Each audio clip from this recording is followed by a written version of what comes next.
unsa man imong mga dreams in life, kung unsay mga desires nimo sa imong kasing-kasing, ihatag yun na ni God. Basta unahon nimo siyang pangita.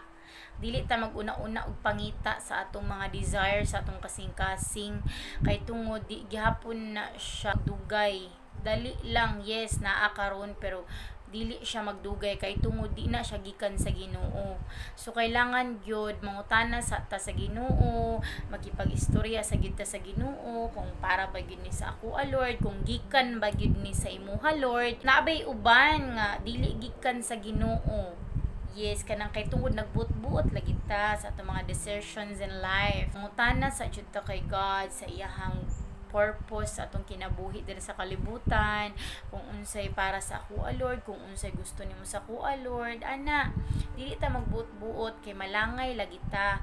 Malangay ta perminti kung magbuot-buot ta. Yes, for example karon gusto ka mangitag asawa, bana.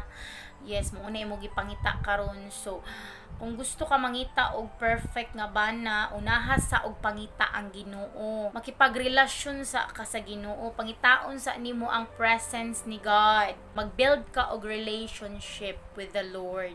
Magbuild sa ka og relasyon sa Ginoo para mabatunan nimo ang tinuod nga gugma.